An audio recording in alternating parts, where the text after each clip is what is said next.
Okay, today we are going to discuss about the flow networks and what is flow.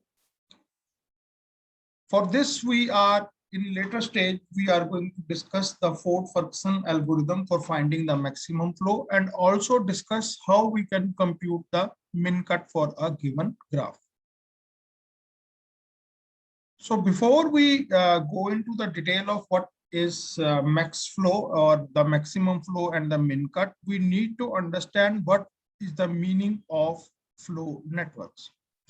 Flow network is a directed graph that is used for modeling the material flow. There are two different vertices. One is the source, which produces the material at some steady rate, and another one is sink, which consumes the content at the same constant speed.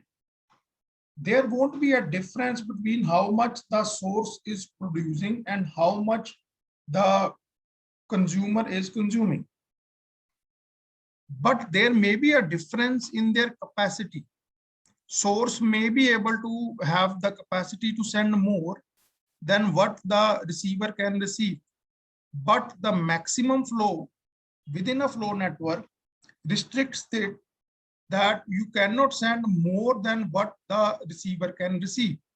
That is why this is considered to be a flow network. Every edge or vertices that we have inside the flow network have a capacity of how much they can send. And what is our role is to find the maximum capacity of the flow network, how much of the data, how much of the water in the pipes, how many cars on the road can travel at the same time. So this is what we want to find with the help of the flow networks. The flow of the material at any mark in the system is the rate at which the elements move. Like I said, what are those elements? Those elements can be the cars on the road. They can be the packets that we send over the network. It can be the water that is flowing through the pipes. Some real life problems are like flow of liquid through the pipes, the current that is going through the wires, and the delivery of the goods that can be modeled using the flow network. Now, what is the definition of a flow network? This is very important definition, and it has been repeated twice. Why? Because once it gives you the formal introduction to what is a flow network, and then it tries to explain what is the impact of studying the flow network. तो flow network अगर आपको बनाना है तो it can only be done with the help of a graph. So a flow network is a directed graph GVE such that, so सबसे पहले हमें एक फ्लो नेटवर्क के लिए क्या चाहिए, हमें एक डायरेक्टेड ग्राफ चाहिए VE. तो अगर हमें एक डायरेक्टेड ग्राफ VE है तो some properties it should satisfy so that we can call it a flow network. तो अब हम उस प्रॉपर्टीज को चेक करें. For each edge from the vertex U to V, we associate a non-negative weight capacity. That means the capacity of the node or the edge from U to V should be greater than equal to 0. अगर कोई भी edge है between the two vertices, तो वो कितना capacity है उस as का, कितना फ्लो वो ले सकती है, that should be greater than equal to 0. और अगर हम मान लेते हैं कि U एंड V के बीच में कोई भी एज नहीं है, if U and V does not have a edge, तो what should be there capacity? There capacity should be 0. तो सबसे पहले हमें क्या गिवन है? हमें गिवन है एक capacity. There are two distinct points between the which are called the source and the sink. तो हमारे ग्राफ के अंदर बहुत सारी नोड्स गिवन होंगी, लेकिन इनमें से दो स्पेशल नोड्स होंगी. कौन कौन सी? एक जिसको हम लोग सोर्स बोलते हैं और एक जिसको हम लोग सिंक बोलते हैं. सोर्स से डेटा फ्लो स्टार्ट होगा और वो किसी भी पाथ को फॉलो करते हुए सिंक तक जाएगा. That means the same flow can take multiple paths. थोड़ा सा पानी हम लोग एक पाइप से भेज सकते हैं, थोड़ा सा पाइप हम लोग दूसरी पाइप से भी भेज सकते हैं. For every vertex V, which is subset of the total edge V, there is a path from S to T containing V. Her vertex से एक ना एक पाथ जो है वो सोर्स टू सिंक जाएगा ही. Let G, which is a directed graph, be a flow network.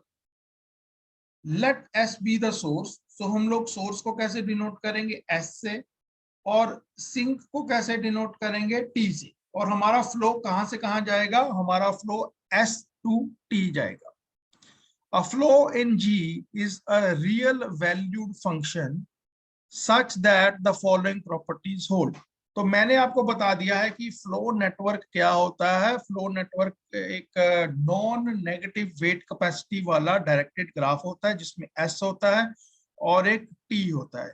लेकिन अब समझना ये है कि फ्लो नेटवर्क को रिप्रेजेंट करने के लिए कौन से 3 पॉइंट्स हमें माइंड में रखने पड़ेंगे.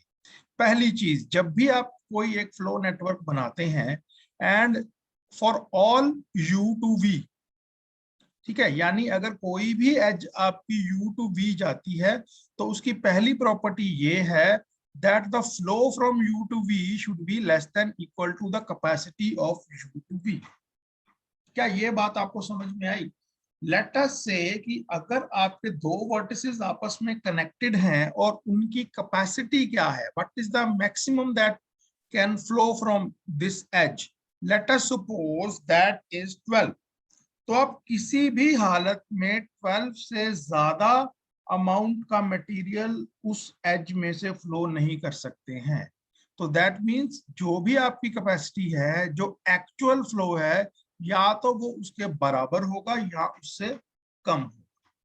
दूसरी चीज, for all u v to u we need f of uv is equal to minus of f of uv. इसको हम लोग बोलते हैं रेजिडुअल प्रॉपर्टी. हम इस रेजिडुअल प्रॉपर्टी को भी बनाएंगे. तो what does the residual property says is कि अगर हमने मान लिया कि हमारी एक एज की कैपेसिटी लेट से 10 है, तो हम उसमें से करंटली अभी 4 यूज कर रहे हैं. That means the total capacity is 10 and we are using only the 4 units of that. So the remaining capacity कितनी है? 6. The remaining capacity is 6. तो अगर हम लोग remaining capacity 6 minus total capacity करेंगे तो the answer will be -4, which is the reverse of or the negative of the actual flow that is happening.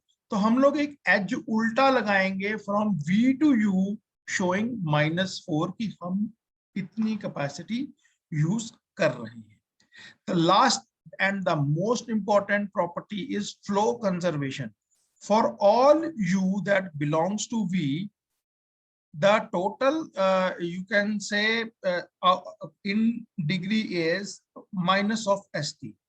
तो इसका मीनिंग क्या है? इसका मीनिंग ये है कि अगर एक वर्टेक्स को का इन डिग्री, यानी इन डिग्री का मतलब है क्या है, उसे कितना फ्लो मिल रहा है. Let us suppose that flow is 10.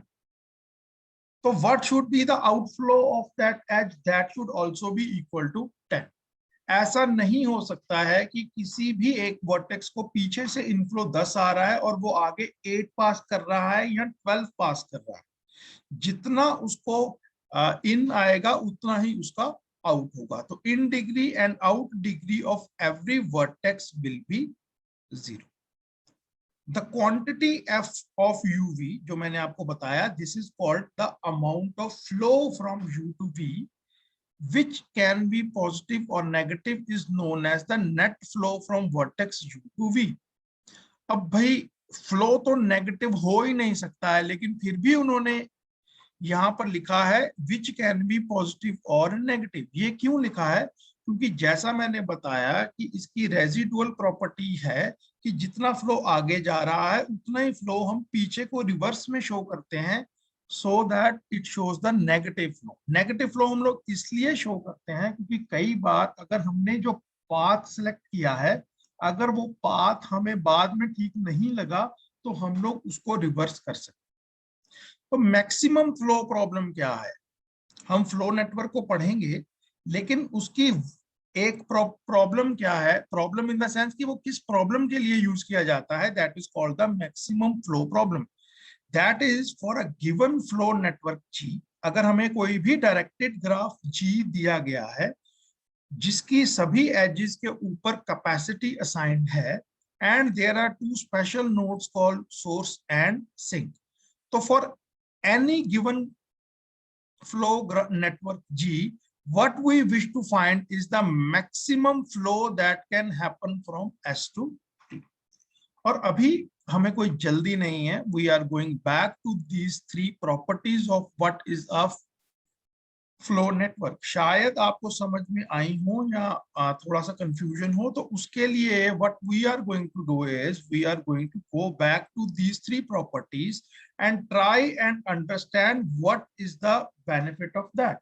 तो हमारी फर्स्ट प्रॉपर्टी क्या थी, इफ यू रिमेंबर, हमारी फर्स्ट प्रॉपर्टी थी that the f of u to v should be less than equal to c of u to v. What is f to u to v is the actual flow, कितना flow उस as से हो रहा है, and c u to v is the maximum capacity. अगर actual flow less than equal to maximum capacity होगा तो ये हमारी एक प्रॉपर्टी को सेटिस्फाई करता है। वो क्या है, it makes sure that the flow through each edge is not greater than the capacity. अगर आप एक इलेक्ट्रिक वायर में से उस कैपेसिटी से ज्यादा फ्लो भेजेंगे then obviously the system is going to collapse or the wire will go down. Second thing, second property was skew symmetry, which means that the flow from U to V is the negative of flow from V to U. यानी अगर हमारे पास एक path है flow network से, मैं आपको अभी एक सिंपल दिखाता हूं, जैसे A to B। मान लीजिए कि इसकी कैपेसिटी जो है A to B की, लेट अस सपोज इज 20, तो the maximum flow that can happen is 20। तो हम मानकर चलते हैं कि for the time being A to B में से जिसकी 20 कैपेसिटी है, right now I am using 12। ठीक है, तो फ्लो कितना हुआ A to B, फ्लो कितना है A to B, that is 12। Then we have a reverse edge from A to B which denotes minus 12. This is called the residual edge or the residual property of the graph. इसको हम लोग बहुत ध्यान से आगे देखेंगे। इसको represent करने का एक और तरीका भी है, जैसे मैंने आपको बताया है कि टोटल कैपेसिटी इज 20, इसमें से करंटली 12 जो है हम यूज कर रहे हैं और कुछ इस तरह से हमारे पास आ रही है। दूसरा तरीका क्या है इसको रिप्रेजेंट करने का, यहाँ पर सॉरी 8 आएगा because 8 is left, the total left is 8, तो रिवर्स इज -12, तो ये दोनों आपस में मैच कर जाएंगे। अब दूसरी प्रॉपर्टी क्या है, इनिशियली हमारे पास कैपेसिटी गिवन थी 20, इसमें से 12 यूज कर ली है, तो हम लोग इस तरह से भी शो कर सकते हैं। अगर हमने इसमें से 12 यूज कर ली है तो कितनी बची 8, और वापस अगर हमें देनी हो कैपेसिटी तो कितने दे सकते हैं 12। This is right, this is the way that we are going to use it. अगर हम मानते हैं कि इसमें से 2 कैपेसिटी और यूज कर लिया और फ्लो में ऐड कर दी है, तो the total capacity left will be 8 - 2 = 6, और रिवर्स रेजिडुअल एज कितनी हो जाएगी 12 + 2 = 14। यानी आप कितनी कैपेसिटी यूज कर रहे हैं 14, और ये हमें कौन बता रहा है, रेजिडुअल एज, और कितनी कैपेसिटी बाकी है, दैट इज 6। और ये तब तक हम लोग कैपेसिटी यूज कर सकते हैं जब तक ये वाला फिगर 0 नहीं हो जाता है। Once this figure becomes 0, that means आप इस पाथ को और डेटा भेजने के लिए और वाटर भेजने के लिए या करंट भेजने के लिए यूज नहीं कर सकते हैं। So I hope this thing is clear to you. तो हमने अभी 2 प्रॉपर्टीज समझ ली हैं, that is the capacity constant, flow कभी भी कैपेसिटी से ज्यादा नहीं हो सकता है, skew symmetry. And the third one is flow conservation property. Flow conservation का मतलब क्या है, जितना फ्लो आ रहा है क्या हम उतना फ्लो आगे भेज रहे हैं या नहीं भेज रहे हैं। अगर नहीं भेज रहे हैं तो हम इस प्रॉपर्टी को सेटिस्फाई नहीं कर रहे हैं। अब आप एक एग्जांपल देखिए, जिस तरह हमारे पास कुछ इस तरह से बना हो। तो let us suppose A to B हमारे पास 10 का फ्लो आ रहा है।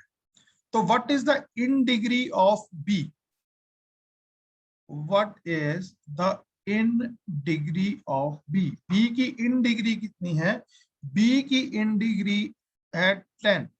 तो how much should be the out degree of B, B की आउट डिग्री कितनी होनी चाहिए, बी की आउट डिग्री भी 10 ही होनी चाहिए।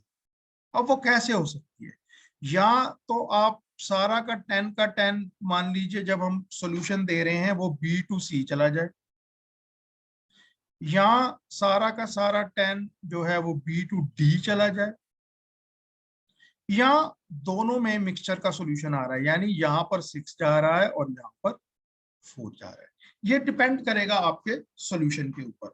लेकिन फ्लो कंजर्वेशन प्रॉपर्टी हमें क्या बताती है कि whatever is the inflow to any vertex should be equal to the outflow of that vertex. Now what we are going to see is what a flow network looks like. As you can see in this figure, it shows you a set of vertices. So how many vertices are there? हम यहीं पर इसको draw करेंगे ताकि आपको आगे जाकर easy रहे। So how many vertices we have? The set of vertices, we have 6 vertices. S, A, B, C, D and T. So total number of vertices are 6. उसमें से S is called the source vertex and T is called the sink vertex. यानी हमारा जो flow है वो source to sink जाएगा, and these all are the intermediate vertices. इसके अलावा how many edges we have, we have 1 2 3 4 5 6 7 8 and 9. So how many edges we have is 9 edges. आप इनको रिप्रेजेंट कर सकते हैं ई के साथ। सभी को मैं रिप्रेजेंट नहीं करूंगा, मैं 2 को रिप्रेजेंट कर देता हूं। For example S to A, S to C, A to C। इसी तरह से आप 9 एजेस को रिप्रेजेंट कर सकते हैं। तो इसके अलावा आप देख रहे हैं कि हर एक डायरेक्टेड एज के ऊपर एक वैल्यू दी हुई है। This is called the capacity of that edge U to V। ठीक है, अगर मैं कैपेसिटी जानना चाहता हूं edge from D to T, तो इसकी कैपेसिटी कितनी है, D to T। ये है आपकी डायरेक्टेड एज और इसकी कैपेसिटी है 3। इसका मतलब ये है कि किसी भी हालत में F of D to T, that means the flow of D to T should be less than equal to 3। 3 से ज्यादा का फ्लो हम लोग नहीं दे सकते। ठीक है, तो ये हमें एक गिवन डायरेक्टेड ग्राफ है। अभी हमने कुछ नहीं किया है, इसमें सेट ऑफ वर्टिसेस हैं, इसमें सेट ऑफ एजेस हैं, इसमें हर एज के साथ एक कैपेसिटी दी हुई है, और वो कैपेसिटी हमें ये बताती है that the flow should not be greater than this capacity. Now how do we represent कि कितना फ्लो करंटली यूज हो रहा है और कितना फ्लो अभी, या कितनी कैपेसिटी अभी बाकी है, तो उसको हम लोग नेक्स्ट फिगर में चेक करें। So let's move to the next figure. So here you can see one figure. हम इसके सॉल्यूशन में अभी नहीं जा रहे हैं कि ये कैसे कैलकुलेट हुआ, वो हम लोग बाद में करेंगे। लेकिन for the time being I want to tell you what every edge right now it is denoting. अगर मैं एक एज की बात करता हूं that is from S to A, अगर मैं इस एज की बात कर रहा हूं तो जो इसका वैल्यू गिवन है दैट इज 1/3। तो इसके दो कंपोनेंट हैं, एक स्लैश से पहले आता है और एक स्लैश से बाद आता है। तो what does 1 2 3 denote? This one denotes the current flow and 3 represents the current or the total capacity. So current flow is 1 and the capacity is 3. That means what is the remaining capacity? यानी हमारी remaining capacity कितनी है? That is the total capacity minus the current flow is equal to 2. तो यानी अगर हमारी S to A edge है which is denoted by 1/3, हम लोग इसको इस तरह से भी डिनोट कर सकते हैं। That means अभी भी 2 की कैपेसिटी पड़ी है and the total capacity being used is called 1, and this is called the flow edge. This is called the flow edge, how much the data is flow हो रहा है या बचा हुआ है, and this is a kind of a residual edge जो reverse में लगती है वापस जाती है। तो I hope this thing is clear to you. यहाँ पर आप हर एज के लिए ये चीज दे सकते हैं। जैसे ये वाला एज बहुत इंपॉर्टेंट है, दिस सेज 1/1, यानी करंट फ्लो कितना है 1, टोटल कैपेसिटी कितना है 1। इसका मतलब क्या है कि रिमेनिंग कैपेसिटी कितना है 1 - 1 is 0। That means this edge can not be used to send further flow because its remaining capacity is 0। तो आगे चलते हैं। अभी तक हमने जो समझा है that is what is flow network. फिर हमने एक सेकंड इमेज में देखा कि how we can draw a reverse edge. हमने उस ग्राफ में बनाई नहीं है, हमने उस ग्राफ में बनाई नहीं है। तो आप अगर आप यहाँ पर वापस आ जाएंगे तो आप देख सकते हैं कि इस ग्राफ को हमने रेजिडुअल ग्राफ में कन्वर्ट नहीं किया है। तो रेजिडुअल ग्राफ की थ्योरी समझने से पहले ऐसा करते हैं कि रेजिडुअल ग्राफ बना ही देते हैं so that it will be easy for you to understand what is the residual graph। अगर मुझे इसी ग्राफ को रेजिडुअल ग्राफ में कन्वर्ट करना तो मैं क्या करूंगा, सबसे पहले S है, S से A है। What is the remaining capacity? The remaining capacity is 2. What is the current capacity being used is 1। Okay? इसी तरह से S से मैं जा सकता हूं C पर। What is the current remaining capacity is 2. What I am using is 1। Okay? अगर A to C की बात करता हूं तो इसमें फ्लो है ही नहीं, यानी रिमेनिंग कैपेसिटी इज 2, लेकिन मैं करंटली कोई भी कैपेसिटी यूज ही नहीं कर रहा हूं तो इसमें रिवर्स एज नहीं लगेगा। उसके ऊपर हमारे पास एज है A to B, तो इसका क्या है 1 to 1। तो इसमें कैपेसिटी कितनी यूज हो रही है, इसमें कैपेसिटी यूज हो रही है 1 और फ्लो भी 1 है, यानी फर्दर नहीं जा सकते, तो इसमें रिवर्स एज ही लगेगी 1। बहुत ही इंटरेस्टिंग है ये एग्जांपल, क्योंकि एज A to B थी, इसकी कैपेसिटी भी 1 थी और हम यूज कितनी कर रहे हैं करंटली 1, तो क्या बन गया 1/1। अब इसका मतलब क्या है कि आपकी रिमेनिंग कैपेसिटी 0 है। अगर आपकी रिमेनिंग कैपेसिटी 0 है तो A to B एज लगाने की जरूरत नहीं है, रादर देन हम सिर्फ एक रिवर्स रेजिडुअल एज लगाएंगे ये शो करने के लिए कि इसकी 1 capacity is currently in use. तो इस तरह से ये वाला पाथ ब्लॉक हो गया है, इसको फर्दर यूज नहीं कर सकते हैं आगे बढ़ने के लिए। उसी तरह से C to D है। C to D में आप ध्यान से देखिए 1/1 है, तो करंट कैपेसिटी 0 है, रिमेनिंग कैपेसिटी 0 है, आगे नहीं जा सकते हैं, लेकिन कितनी यूज कर रहे हैं दैट इज 1। उसी तरह से आप ध्यान से देखिए D to A, remaining capacity कितनी है 2, करंटली कितना यूज कर रहे हैं 0, तो रिवर्स लगाने का जरूरत नहीं है।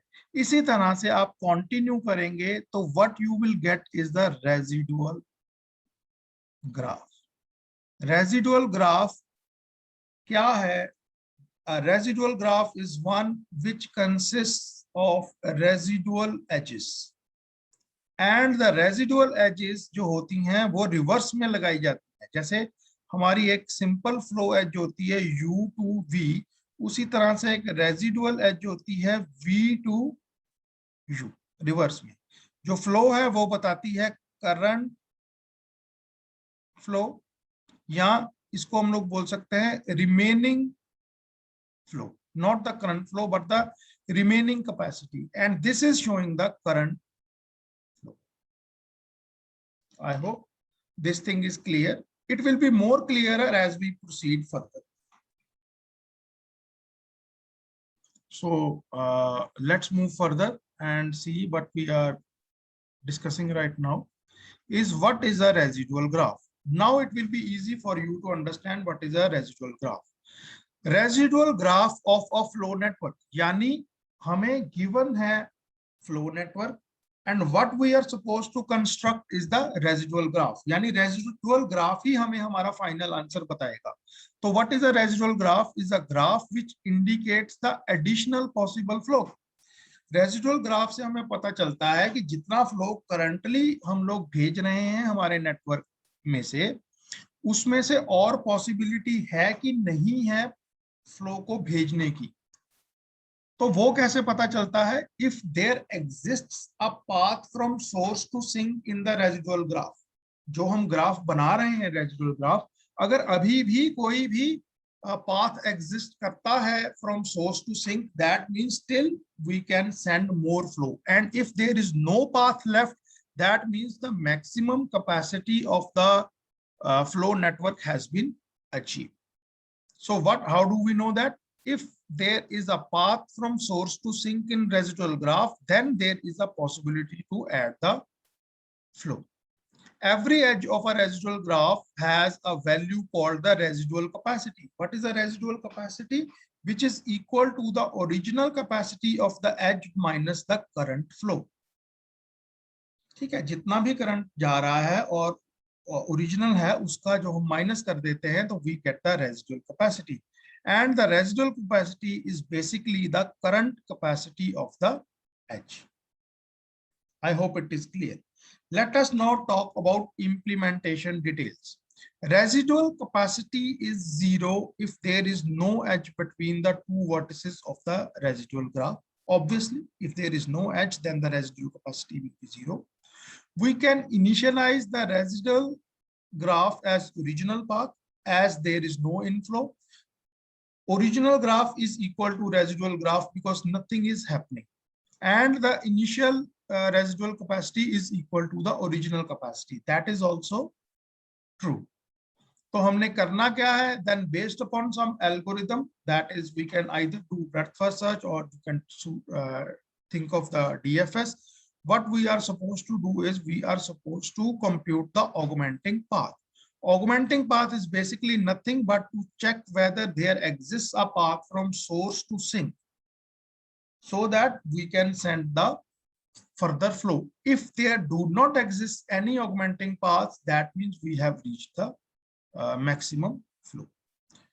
So let us start with this. There is an algorithm given in here. इस algorithm को हम लोग समझने की कोशिश करेंगे, and then the algorithm will be absolutely clear once we have a look at the example. What does the algorithm say? For any non-source and non-sink node, the input flow is equal to the output flow. That is right. The property says that. तो ये property हमें मालूम है. For any edge, flow should be greater than equal to 0, less than equal to capacity. ये हम ऊपर सारी चीजें पढ़ चुके हैं. Total source from the source to the sink will be equal. Source को in डिग्री नहीं होती है, सोर्स को इनफ्लो नहीं होता है, और सिंक को आउटफ्लो नहीं होता है. सिंक सब कुछ रिसीव करती है और सोर्स सब कुछ सेंड करती है.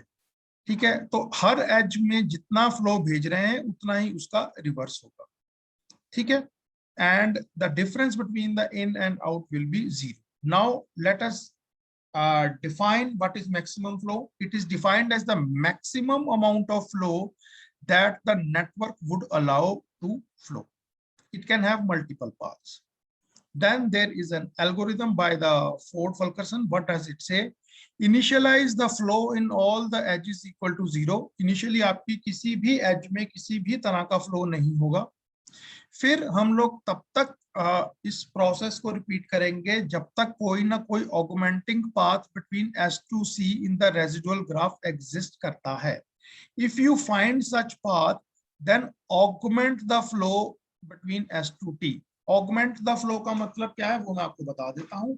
ऑगमेंट द फ्लो का मतलब होता है अपडेट करना. जैसे पहले करंट 6 फ्लो जा रहा था, अब हमने एक और पाथ फाइंड आउट किया है, हम लोग 2 यूनिट का फ्लो और दे सकते हैं, तो हमें उसको अपडेट करना पड़ेगा. That is called the augmenting and then update the residual graph. तो what is an augmenting path? Augmenting path हम लोग पहले भी टर्म सुन चुके हैं, तो अब हम उसको मैक्स फ्लो के हिसाब से समझने की कोशिश करते हैं. An augmenting path is the simple path from source to sink which do not include any cycles and that pass only through positive weighted edges. That is it. What is the definition of the augmenting path? मैं इसको highlight कर रहा हूं. जिसमें there is a path from source to sink, one thing. उसमें cycle नहीं होना चाहिए, second thing. और थर्ड थिंग क्या है? All the positive edges should be included in that. अगर एक ऐसा पाथ मिल जाता है तो दैट मींस हम फर्दर फ्लो सेंड कर सकते हैं, और अगर ऐसा पाथ नहीं मिलता है that means we have reached the end of the you can say solution to our problem. तो let us start. I hope this screen is visible to you. So there we have it. Let us start. तो हमें given क्या है? हमें given है 6 vertices. इसमें से हमारे पास एक source है और एक हमारे पास sink है. This is source, this is sink. Initial flow capacity of every edge is 0. क्योंकि अभी तक हमने कोई flow भेजा ही नहीं है, तो this is 0. और जो पीछे वाली टर्म है स्लैश के बाद में, that is the capacity of each. Now what we are going to do is we are going to convert this graph into a residual graph. Residual graph में क्या होगा? Remaining capacity from any S to A, remaining capacity show करेंगे. और अगर current हम लोग flow पास कर रहे हैं तो करंट फ्लो को हम लोग रिवर्स में शो करेंगे. लेकिन करंट फ्लो 0 है, that means there will be no reverse edges and only the forward edges as you can see are there. कोई भी रिवर्स एज नहीं है, सारी की सारी फॉरवर्ड एजेस हैं. इसका रीजन ये है that the current flow is 0. ठीक है, तो अब हम लोग सॉल्यूशन निकालते हैं. तो सॉल्यूशन क्या है? हम लोग कोई भी एक रैंडम पाथ उठाएंगे फ्रॉम सोर्स टू सिंक और देखेंगे कि there is positive edge included in that and there should be no cycle. तो सबसे पहला हमने जो पाथ इस एग्जांपल में सेलेक्ट किया है, प्लीज उसको ध्यान में दीजिए. हमने पाथ सेलेक्ट किया है S to C, C to D, D to B and B to T. अब इसमें से देखिए कि कौन सी एज का जो फ्लो है वो सबसे कम है, किसकी कैपेसिटी सबसे कम है, वो देखने के लिए हम लोग पीछे चलते हैं. यहां पर आप देख सकते हैं S to C, C to D, D to B and B to D में सबसे कम capacity B to D node की है. तो हमें हमारा जो है मिनिमम जो है वो मिल गया है. दैट मीन्स द 7 से ज्यादा फ्लो नहीं कर सकते आप, क्योंकि आपकी एक एज की कैपेसिटी 7 है, तो आप 7 से ज्यादा फ्लो इस पाथ से नहीं कर सकते हैं. तो अब हमें क्या करना है? अब हमें इसको अपडेट करना है. तो करते हैं update. Late us start with the update. तो अपडेट क्या कहता है? Initially the total capacity was 8. S to C की टोटल कैपेसिटी कितनी है? 8. करंटली कितना यूज कर रहे हैं? 7. तो रिमेनिंग कितना रह गया? 1. तो द पॉजिटिव एज इज 1. आप एक और फ्लो भेज सकते हैं. और रिवर्स कितना है? 7. करंट कितना फ्लो है? 7. रिमेनिंग कितना है? 1. अगली एज है 10. इसका रिमेनिंग कितना है? 3. करंट कितना है? 7. देन द नेक्स्ट इज 8 का मतलब क्या है, रिमेनिंग कितना है 1 और यूज कितना कर रहे हैं 7, and then the last one 7 to 7, इसका मतलब क्या है, ये वाली एज तो खत्म हो गई क्योंकि इसकी रिमेनिंग कैपेसिटी 0 है, तो ये वाली एज हमने ड्रॉ ही नहीं की, फॉरवर्ड एज हमने ड्रॉ ही नहीं की, सिर्फ रिवर्स एज लगाई है, दैट इज 7। तो ये हमें पता चल गया है that the current flow is 7।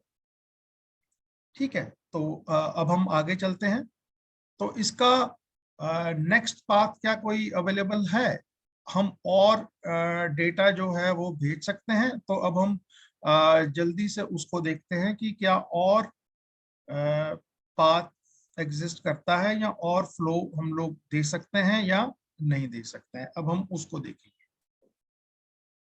तो यहाँ ध्यान से देखिए, एक और पाथ ढूंढा है, and that path is from S to C, S to C, C to D and D to D। तो इसमें मिनिमम हम कितना भेज सकते हैं, हम मैक्सिमम कितना भेज सकते हैं, सॉरी मैक्सिमम हम 1 भेज सकते हैं, 1 से ज्यादा नहीं भेज सकते। इसकी कैपेसिटी 3 है, इसकी 10 है, लेकिन जो हमारा मिनिमम है दैट इज 1, दैट मीन्स हम 1 से ज्यादा इसको नहीं भेज सकते हैं। तो आकर आगे चलते हैं, अपडेट कैसे किया, ये अपडेट है। अपडेट में देखिए, पहले इसकी रिमेनिंग कैपेसिटी 1 थी, अब 0 कर दी है। S2C की रिमेनिंग कैपेसिटी कितनी थी, इसकी रिमेनिंग कैपेसिटी 1 थी पहले, इस तरह से था 1 एंड देन 7, लेकिन अब हमने 1 और भेज दिया है, तो ये वाली एज खत्म हो गई है और जो रिवर्स एज है वो 8 हो गई है। इसमें 3 and 7 था, जब हमने 1 और भेज दिया तो रिमेनिंग जो था वो 3 - 1 2 रह गया और 7 + 1 8 रह गया। इसमें सिर्फ एक ही एज थी 10, अब वो 1 यूज कर लिया है तो वो 9 रह गई है और यहाँ पर 1, दैट इज एब्सोल्युटली डन। तो हमारा जो फ्लो है वो पहले था 7 यूज किया था, अब हमने 1 यूज किया है। क्या कोई और भी पाथ एग्जिस्ट करता है, भेज सकते हैं, बिल्कुल भेज सकते हैं। यहां से ये देखिए, ये वाला, ये वाला, ये वाला और ये। कितना भेज सकते हैं हम लोग, 5 भेज सकते हैं, क्योंकि इसकी कैपेसिटी 7 है, इसकी कैपेसिटी 9 है, इसकी कैपेसिटी 5 है और इसकी कैपेसिटी 10 है।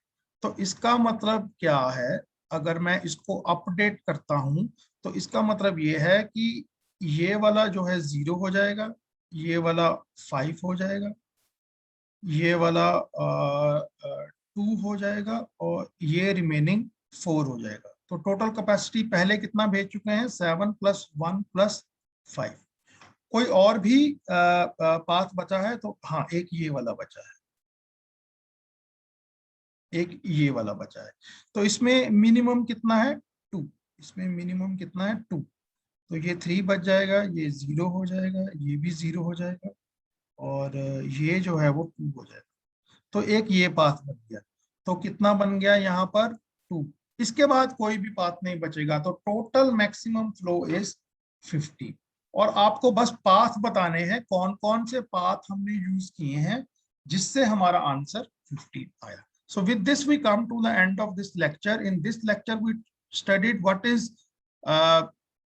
flow network and what is the maximum flow using the Ford function algorithm. So in the next lecture we will see what is the min cut problem using these algorithms. Thank you for attending the lecture.